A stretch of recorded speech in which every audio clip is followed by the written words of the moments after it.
We're here recording a podcast for Secrets, Sounds, and Solitude. And I'm sitting with Jacob Wheeler, brother of New York Mets pitcher Zack Wheeler. And he's got quite a bit to teach us about his artwork as well as his battle with life and why he's here at the cannabis convention in New York City at the Jacob Javits Center. I'll turn it over to Jacob. Yeah, so I'm here the end of this week through the weekend to display my medical cannabis series. It's not something I've ever done before, is done any kind of cannabis art, but learning the things I've learned about the medical benefits of cannabis and the crisis with the opioid epidemic, I thought it was important that I decided to attempt to create something that would help bring light to it in a way that is palatable but also strong. And so I created that recently, finished it, and have a few pieces on display here. I displayed the 3 pieces also for the first time Wednesday night at Ulan in Chelsea at the Normal Formal, which was precluding this event. And it's got some really good reactions, and people relate to it in a lot of different ways. But Right. You discovered your mental illness. You said you had a heart condition at 8 years old? yeah, I developed a heart condition at 8 years old. And You think that brought you to mental illness, or you think the mental illness may have caused it? Yeah, so that's an interesting question. I asked a few different doctors I've had over the years when I was first properly diagnosed in my early 30s, late 20s. I asked about my mental illness and if I would have had the severity of the issues, if any of the issues, if I didn't have the heart issues. And they said that I may have been prone to have some bipolar stuff, but it probably would have never reared its head, or at least not near the magnitude that it's affected my life if I never had the physical issues that I've had. Right. So, as I mentioned before, I think you're a hero for coming out and speaking. You're a celebrity's brother. As far as I'm concerned, you're a celebrity as well as an artist. I want to see your art take off.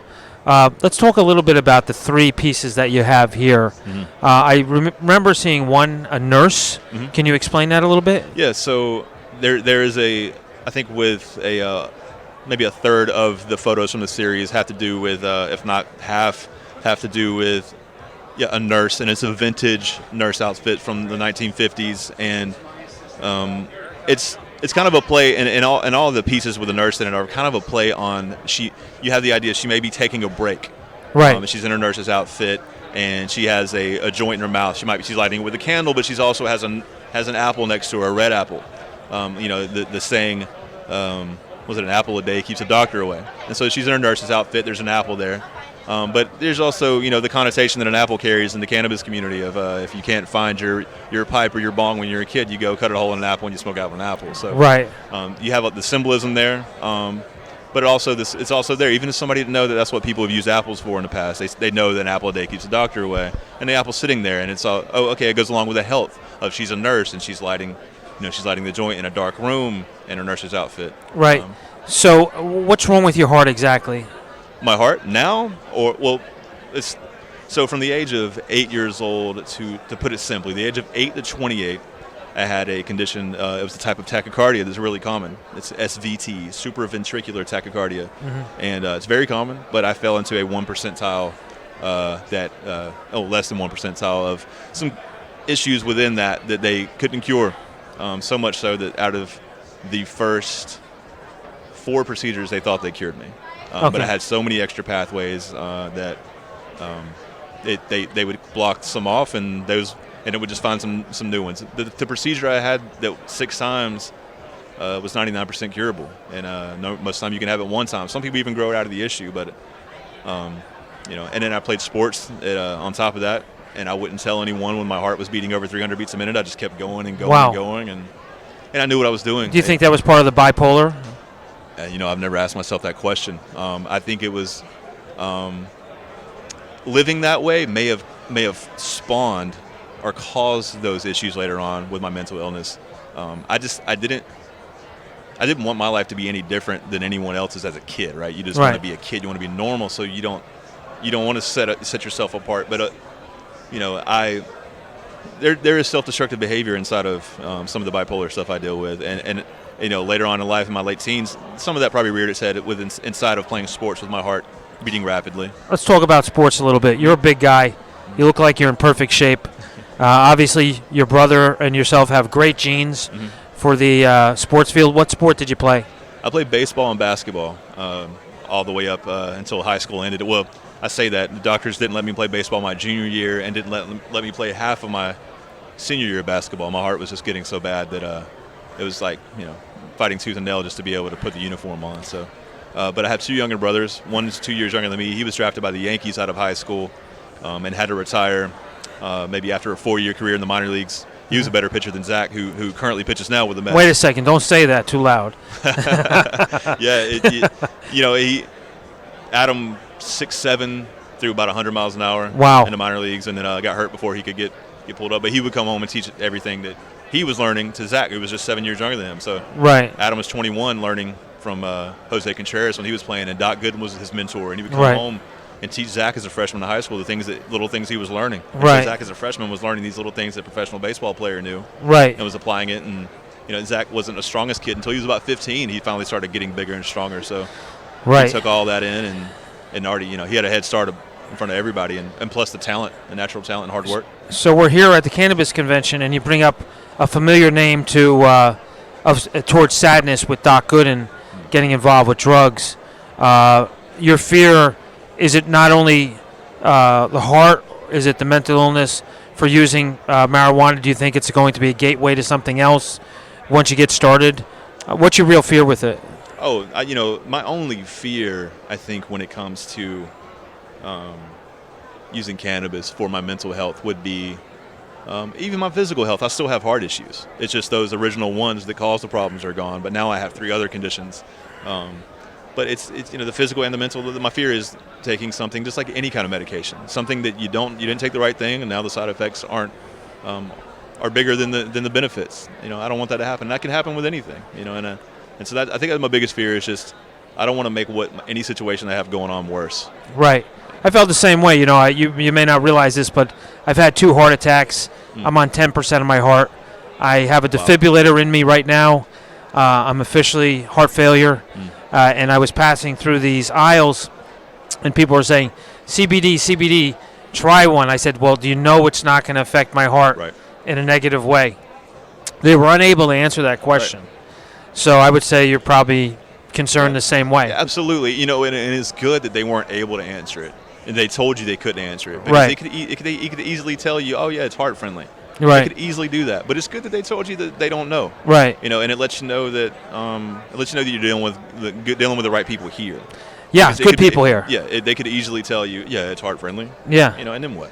Yeah, no. The hard way. Yeah, no. I think the industry's acting responsibly. Yeah. They know that there's not enough research on CBD, and yet there is hope for a person like you that says, "Hey, wait a second. Maybe this can be an alternative to the medication that I'm forced to be on." Yeah, and I think it's well on its way there, and I think the research is rapid, and it seems like the people who are doing it legally and who are well intended are doing it responsibly, and it's full force, and I'm excited for it to get to the point to where I can reap the benefits of things, and to where it affects me in such a way that I don't have to worry about taking pills every day. Right. It might not get to that point, but I know it could at least help benefit me in some way. Sure. I mean, the pills are not going to help your liver much. That's for sure. And I've been on meds since I was 11 years old. Yeah.